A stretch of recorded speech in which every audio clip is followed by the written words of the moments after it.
Hello children, how are you? I hope you all are doing good. Children, now we will read lesson Colors of the Earth.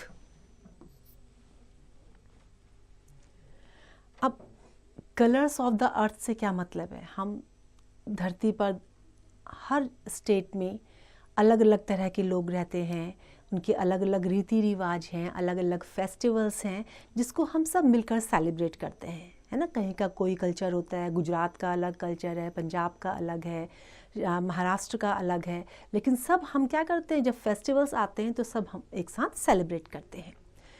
आइए lesson read करते हैं। India is a country that has many traditional folk arts which are passed down through generations. The art of Madhubani painting is one such art that originates in the state of Bihar. Read this interview of Madhubani artist to learn more about the art and the artist. अब अलग अलग जगह में अलग अलग लोग रहते हैं, अलग अलग कलाएं हैं, अलग अलग त्यौहार हैं जिनको हम सब मिलके मनाते हैं, और एक दूसरे की जगह की जो हम चीज़ें होती हैं उनको क्या करते हैं, हम यूज़ भी करते हैं, है ना। कहीं का सिल्क फेमस है, कहीं का कॉटन फेमस है, तो हम कहीं की कोई आर्ट फेमस है तो हम उसको अडॉप्ट करते हैं। तो यहाँ पर जो इंडिया के बारे में बताया गया है वहाँ क्या है कि बहुत सारे ट्रेडिशनल फोक आर्ट्स हैं, और जो आपकी मधुबनी पेंटिंग है वो बिहार स्टेट की बहुत फेमस आर्ट है। तो इसमें जो मधुबनी आर्टिस्ट हैं उनके साथ एक इंटरव्यू हुआ है। आइए देखते हैं उस आर्ट और उस आर्टिस्ट के बारे में। Neha: hello Namita ji, it is a pleasure to talk to you. I love the wonderful paintings you make. Tell me, When did you start making Madhubani painting? अब मधुबनी क्या है? एक तरह की आर्ट है, एक तरह की पेंटिंग है। अब नेहा जो है किससे मिलती है? नमिता जी से। वो क्या कहती हैं कि आपसे बात करना बहुत आनंदित है, बहुत अच्छा लगता है, and she loved to hear about the paintings and the art of Madhubani. So she asked her from where did she started making Madhubani painting. Namita: Thank you. I have been making Madhubani paintings since I was about 11 years old. I learned the art from my mother and grandmother. कहाँ से सीखा है उन्होंने उसको? अपनी mother और grandmother से। Neha: Can you tell us the techniques and colors used when you begin painting?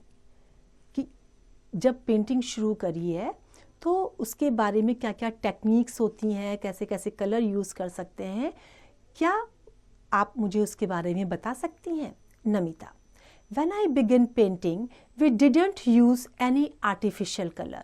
Artificial means जो unnatural होते हैं, but only those colors made from readily available natural resources such as leaves and flowers. When we were young, we would usually paint on the walls. We rarely painted on cloth or paper. Rarely means hardly, मुश्किल से ही। Nowadays we paint on both cloth and canvas. We even paint on crockery, wooden objects and glass. कि जब painting शुरू की थी, they never used artificial colors. Rather, they used colors from the natural sources. जैसे leaves हैं, flowers हैं, ये उन्होंने यूज़ करे थे। और जब वो यंग थे तो वो पेंटिंग कहाँ करते थे? वॉल में, क्लॉथ के ऊपर या पेपर के ऊपर उन्होंने पेंटिंग बहुत कम की, बहुत ही रेयर था कि उसके ऊपर उन्होंने किया होगा। लेकिन अब वो कहाँ पेंट करते हैं? They paint on cloth and canvas. Sometimes also they paint on crockery and wooden objects and glass. Neha: can you tell us a little more about how you made colours naturally?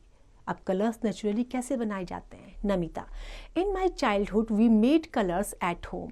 We rubbed and squeezed, squeeze करना, निचोड़ना, red leaves of a small creeper like plants to extract the colours. क्या करते थे बचपन में? जो colours थे उनको घर में ही बनाते थे. क्या करते थे? या तो वो स्क्वीज करेंगे या रब करेंगे. किसको? जो रेड लीव्स होते हैं और जो क्रीपर्स लाइक प्लांट होते हैं उनके जो रेड लीव्स होते हैं उनको क्या करेंगे? वो या तो रब करेंगे या स्क्वीज करेंगे. The stems of the Harsingar flowers were used as a source for the color orange and Aparajita flowers were used for the color blue. जो हरसिंगार का जो स्टेम होता है उसके फ्लावर्स को वो यूज़ करते थे, और जो ऑरेंज कलर का होता था वो हरसिंगार के फ्लावर्स से, और जो ब्लू कलर का होगा वो अपराजिता के उससे वो ड्रॉ करते थे. The bark of the peepal tree and the gum of acacia babool were mix to make brown black shades. अब अगर ब्राउन शेड उनको बनाना होगा तो कैसे बनाएंगे? जो पीपल ट्री है उसका बार्क लेंगे और जो अकेशिया प्लांट है उसका गम लेंगे और फिर उसको मिक्स करके they would make brown black shades. If the colours are made perfectly, then the gum doesn't let the colors run on paper. However, these colors would eventually fade. Nowadays, we use poster colors and fabric paints which are much brighter. They look pretty and are permanent. अब जो उस तरह से बनाए हुए colour थे वो क्या होता था, एक टाइम पीरियड के बाद वो फेड हो जाते थे. लेकिन अब जो कलर्स यूज़ करते हैं they are fabric paints and they are much brighter and permanent also. Neha, and what about brushes? Namita, oh, we didn't really have brushes then. We would take thin bamboo sticks and sharpen their tips with a knife. It was like making a pen with a nib. Then we would dip these in colors. But 30 years ago, this began to change. The NGOs who begin to promote Madhubani are provided us with pens, brushes and other art materials. तो पहले brushes provide नहीं होते थे इन लोगों को.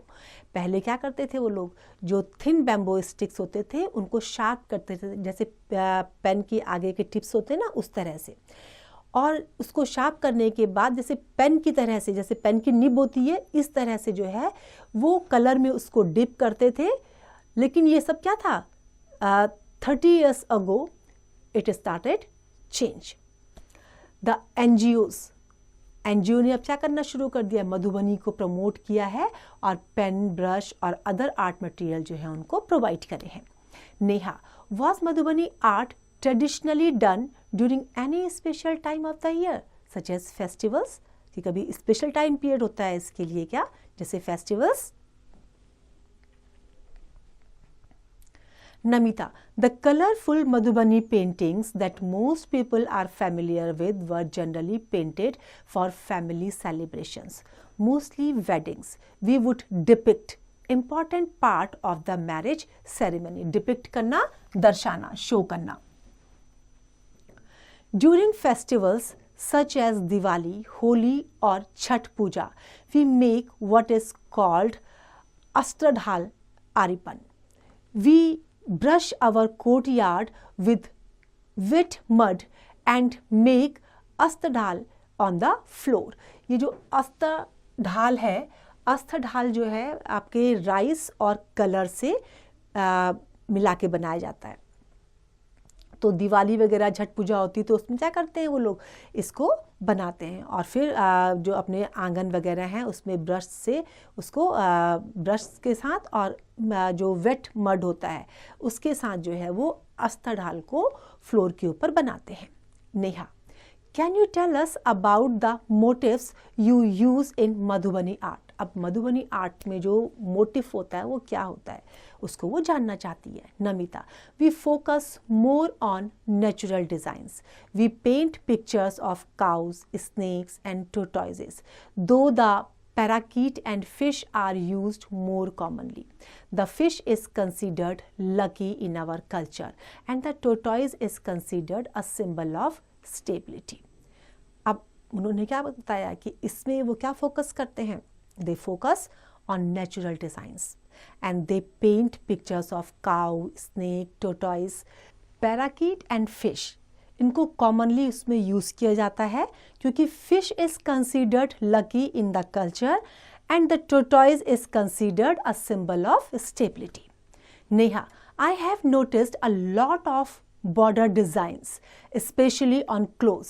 Are there special designs or motifs that are used in these borders? अब नेहा ने क्या पूछा कि बॉर्डर में जो है स्पेशल डिज़ाइन बना हुआ होता है, जो क्लोथ में जो डिज़ाइन बना होता है बॉर्डर में, तो उसमें क्या कुछ उस डिज़ाइन का कुछ स्पेशल मोटिव होता है क्या? Is there any motif behind this?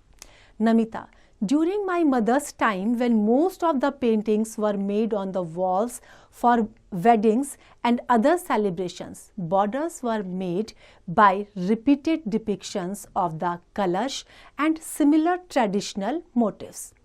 These days, on cloth, especially saris, we have borders with the pairs of cows, snakes or peacocks facing each other. We also use flowers or creepers as the basic design for borders. Bird motifs like parakeet and peacocks are also common. अब उन्होंने क्या बताया कि मेरी mother के time पर क्या होता था कि जो मोस्ट ऑफ द पेंटिंग्स होती थी वो वॉल पर शादी के लिए या किसी सेलिब्रेशन के लिए बनाई जाती थी, और जो बॉर्डर्स होते थे they were made by repeated depictions of कलश and similar traditional motifs. लेकिन अब आजकल क्या होता है, स्पेशली साड़ी में कपड़े में जब बनाते हैं तो बॉर्डर बने हुए होते हैं जिसमें क्या बने होते हैं, पेयर ऑफ काउ, स्नेक्स और पिकॉक्स जो एक दूसरे की तरफ फेस करके होते हैं. जो बर्ड्स का मोटिव है वो क्या है, जैसे आपकी पैराकीट है एंड पिकॉक्स हैं, वो कॉमन होते हैं. Neha, that is fascinating Namita ji. Fascinating means attractive, charming. Can you tell us a little more about how NGOs helped promote this art?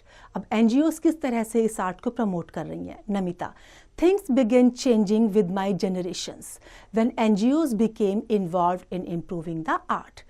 NGOs organized art courses for us which lasted about 3 to 6 months.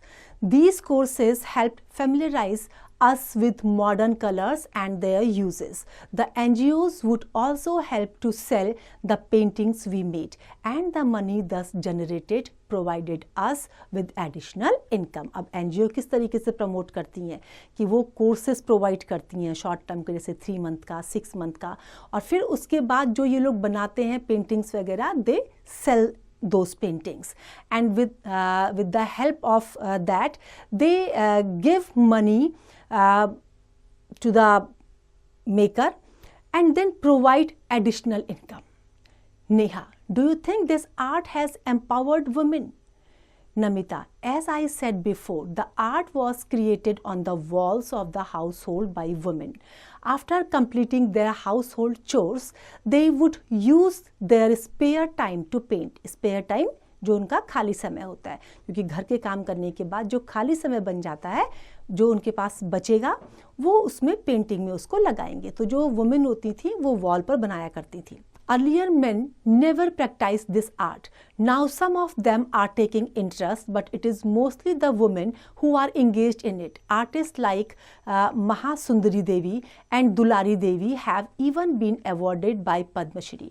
पहले men इसमें interest नहीं लेते थे, लेकिन अब उन्होंने interest लेना शुरू कर दिया है, और जैसे महासुंदरी देवी और दुलारी आर्टिस्ट हैं, उनको इसमें अवार्ड भी मिला है, Padmashri award.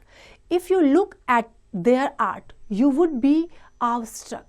This art has helped ensure a better future for us. Now women take a lot of interest in educating their children so that they earn a proper living from the art. With education, they are able to better manage the commercial aspects of promoting and selling their art. अब इससे क्या होता है, इससे help मिल गई है सबको future को सिक्योर करने के लिए. अब वुमेन क्या करती हैं, they take lot of interest in educating their children so that they earn a proper living from this art. With the help of education, they are able to make their future bright. Namita, yes we do. We are often invited to Delhi and other major cities to participate in art exhibition and fairs. There is a friend of mine from Ranchi who has got a state level award for Madhubani art. She is now focusing exclusively on the art. अब जब जगह जगह से award मिलने शुरू होते हैं तो क्या होता है, हम उसमें ज़्यादा ध्यान देना शुरू करते हैं। तो ऐसे ही जो है जब एग्जीबिशन लगती हैं, अलग अलग जगह में फेयर्स होते हैं, तो बड़े बड़े शहरों से जो है लोग पार्टिसिपेट करते हैं। और उसकी भी जो एक फ्रेंड है रांची से, उसको भी स्टेट लेवल का अवार्ड मधुबनी आर्ट में मिला है। Neha, tell us how this local art become global. Namita, true. Our art has spread globally and there is a growing market for it.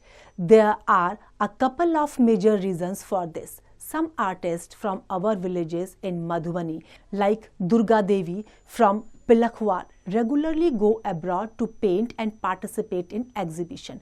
अब ये लोग कहाँ जाते हैं अपनी एग्जीबिशन के लिए?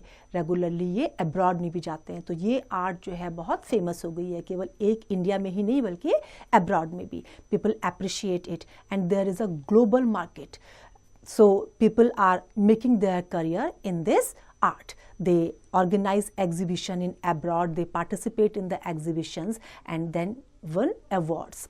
At the same time, so many foreigners come to our village, they like our products and take an interest in our art form. In Japan, there is a museum that houses Madhubani paintings. Japan में एक museum भी है जहाँ पर पूरी Madhubani paintings को वहाँ पे शो किया गया है।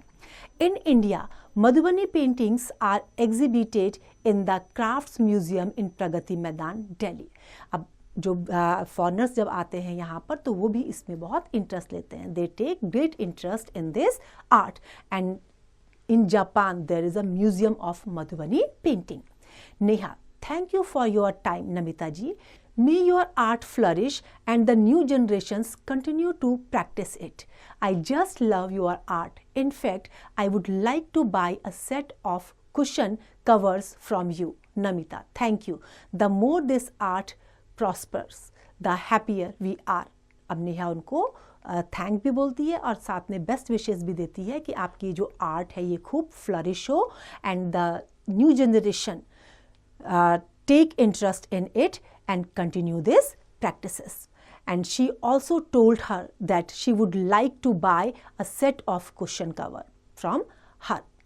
Namita also thanked her and wished that this art may become prosperous, and then if it would become prosperous, they would become happier. I hope this lesson is clear to you now. This is time to revise. You can revise it.